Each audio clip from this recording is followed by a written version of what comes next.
маориф ва рушди он ки аз ҷумлаи самтҳои калидӣ аст, аз нахустин рӯзҳои расидан ба истиқлолу озодӣ зери таваҷҷӯҳи хосаи пешвои миллат муҳтарам Эмомалӣ Раҳмон қарор дорад. Тадбирҳо дар самти ҳалли мушкилот ва таъмини шароити мусоид барои таҳсил ва тайёр намудани кадрҳои дорои тахассуси баланди касбӣ ҳанӯз ҳам дар ҳоли татбиқ қарор доранд. Рушди соҳа ки ин навбат низ дар паёми президенти ҷумҳурии Тоҷикистон муҳтарам Эмомалӣ Раҳмон дар бораи самтҳои асосии сиёсати дохилӣ ва хориҷии ҷумҳурӣ зери таваҷҷӯҳ қарор гирифт, ҳайати омӯзгорон ва донишҷӯёни Донишгоҳи Миллии Тоҷикистон, Донишгоҳи давлатии омӯзгории Тоҷикистон, Донишгоҳи аграрии Тоҷикистон, Донишгоҳи Осиёи марказӣ ва дигар муассисаҳои таҳсилоти олии кишварро дар раванди фаъолият рӯҳияи боз ҳам қавӣ бахшид. Президенти Тоҷикистон муҳтарам Эмомалӣ Раҳмон зимни паём аз ҷумла иброз доштанд ки ҳукумати мамлакат маблағгузорӣ ба соҳаи маорифро мунтазам зиёд намуда, маблағгузорӣ дар соли 2026 қариб 14 миллиард сомонӣ пешбинӣ шудааст, ки нисбат ба соли 2025 25.4% ва нисбат ба 10 соли қабл, яъне соли 2015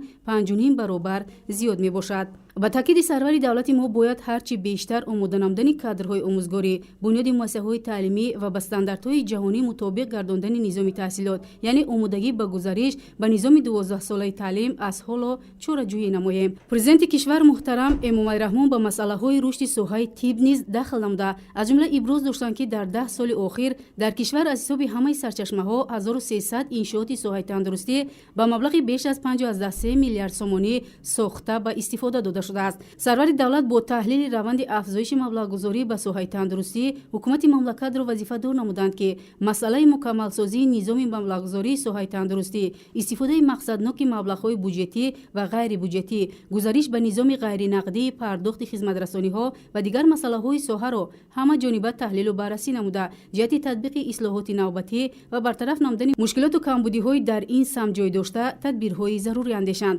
Таъмини сатҳи хуби зиндагии мардум ки аз ҷумлаи ҳадафҳои олии ҳукумати мамлакат маҳсуб меёбад, дар ин ҷода минбаъд низ тамоми тадбирҳои зарурӣ амалӣ хоҳад шуд. дар идомаи ҳамин таваҷҷӯҳ роҳбари давлат супориш доданд ки бо дар назардошти имкониятҳои имрӯзаи иқтисодӣ ва зарурати боз ҳам беҳтар намудани сатҳи зиндагии аҳолӣ аз 1 сентябри соли 2026 маоши вазифавии кормандони муассисаҳои маориф аз ҷумла муассисаҳои томактабӣ ва миёнаи умумӣ 25%, дигар муассисаҳои соҳаи маориф, соҳаи илм, фарҳанг, варзиш, тандурустӣ, муассисаҳои соҳаи ҳифзи иҷтимоӣ, мақомоти ҳокимият ва идоракунии давлатӣ ва дигар муассисаҳои буҷетӣ, инчунин стипендияҳо 20% зиёд карда шаванд.